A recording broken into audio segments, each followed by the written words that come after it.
Dan had always been a creature of habit.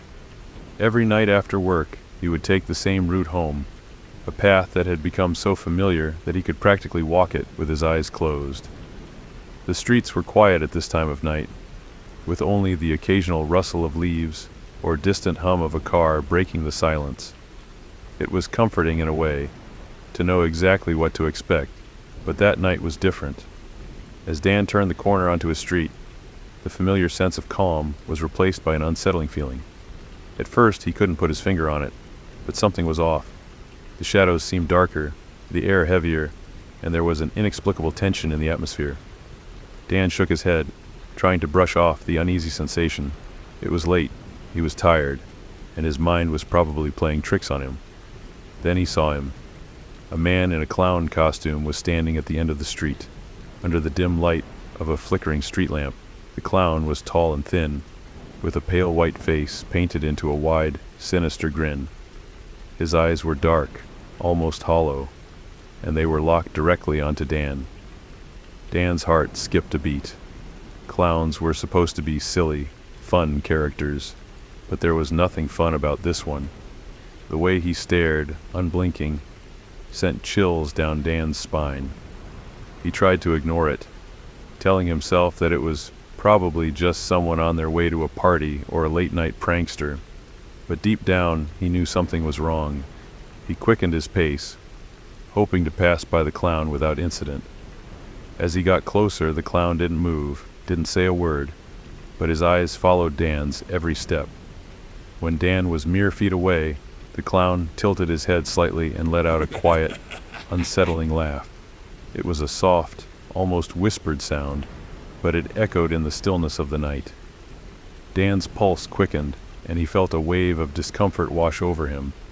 He kept his gaze straight ahead, refusing to make eye contact as he passed by the clown.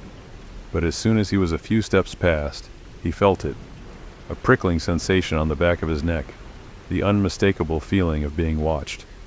Slowly he turned around, and his stomach dropped. The clown was standing in the middle of the street, about 10 meters away, still staring at him with that same eerie grin. His presence was almost ghostly, as if he had silently glided to that spot.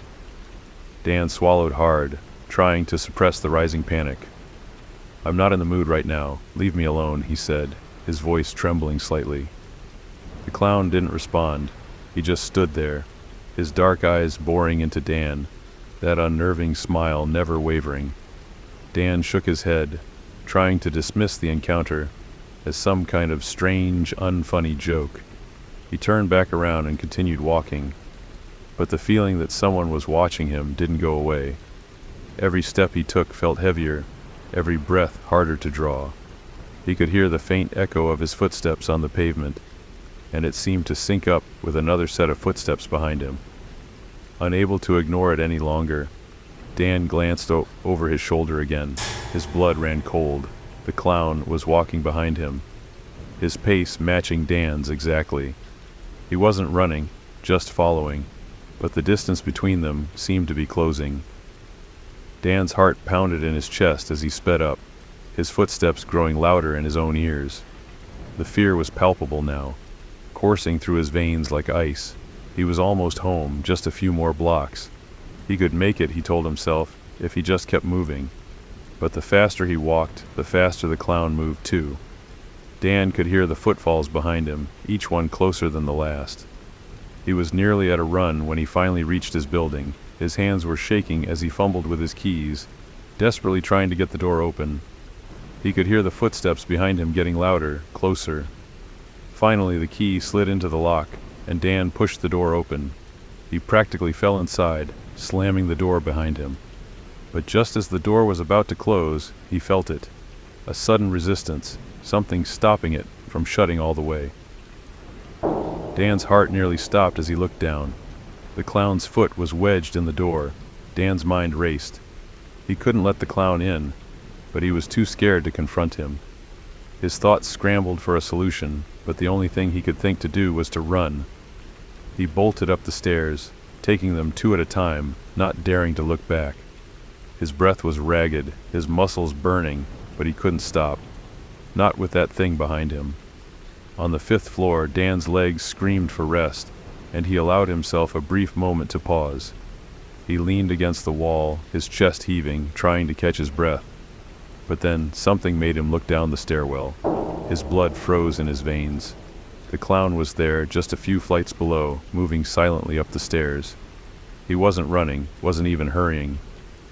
He was just walking, one deliberate step at a time, but his eyes, those dark, soulless eyes, were locked on Dan. Then, without warning, the clown stopped. He didn't move, didn't make a sound, but slowly, very slowly, he tilted his head upward and met Dan's gaze. A new surge of fear shot through Dan like electricity, giving him the strength to keep going. He tore his eyes away from the clown and sprinted up the remaining flights of stairs, not stopping until he reached the 7th floor. His apartment door was right there, and with trembling hands, he fumbled for the key again. As he tried to fit the key into the lock, he heard it. The faint, unmistakable sound of footsteps on the stairs. The clown was already here. Dan's hands shook so violently that he nearly dropped the key, but somehow he managed to get the door open. He rushed inside, slamming the door behind him and locking it with every bolt, every chain. For a moment he just stood there, leaning against the door, his chest heaving as he tried to catch his breath. The silence of his apartment was deafening, the only sound the frantic beating of his own heart. But as the adrenaline began to wear off, Dan's mind started to race again. Had he imagined it? Was this some kind of bizarre hallucination? He had to know. Something compelled him to look through the peephole. Maybe it was to confirm that the clown was gone, that it had all been some weird, waking nightmare. But as he pressed his eye to the small glass circle, his breath caught in his throat. The clown was there, standing right in front of his door, staring directly at the peephole. It was as if he knew Dan was watching, his eyes meeting Dan's through that tiny lens. His grin was wider now, almost impossibly wide, and in his hand he held a knife, a long, sharp blade that gleamed even in the dim light of the hallway. Dan stumbled back from the door, his mind screaming in terror. He had to do something, but what? The police. He had to call the police. His hands shook as he grabbed his phone and dialed 911. The operator's calm voice did little to soothe his panic, as he breathlessly explained the situation. They assured him that officers were on their way, but Dan's fear didn't subside. Minutes felt like hours as he waited, every second filled with the terror that the clown would somehow get inside. He listened intently, trying to hear any movement from outside the door, but all was silent. The only sound was his own ragged breathing. Finally, after what felt like an eternity, he heard a knock at the door. It wasn't the soft, sinister tap of the clown. It was firm, authoritative. "Police, open up!" Dan practically flew to the door, checking the peephole to confirm it was really them before unlocking it. 2 officers stood there, their expressions serious as they took in his disheveled appearance. "He was right here," Dan said, his voice trembling as he pointed to the spot where the clown had been. "He was standing right outside my door." The officers exchanged a glance before one of them spoke. "We'll take a look around, sir, but there's no one in the building that matches that description. Are you sure?"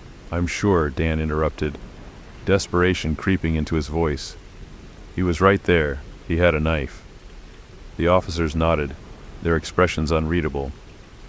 They assured Dan they would search the area and advised him to lock his door and stay inside. As they left, Dan felt a hollow pit of dread settle in his stomach. He knew what he had seen, what he had felt, but when the police finished their search, they found nothing. No sign of the clown, no evidence that anyone had been there at all. Dan's apartment building had no security cameras, so there was no footage to prove his story. To them it was just another late-night prank or a trick of the mind. But Dan knew better. The clown never appeared again, at least not in the way he had that night. But the fear lingered, a constant shadow that followed Dan everywhere he went.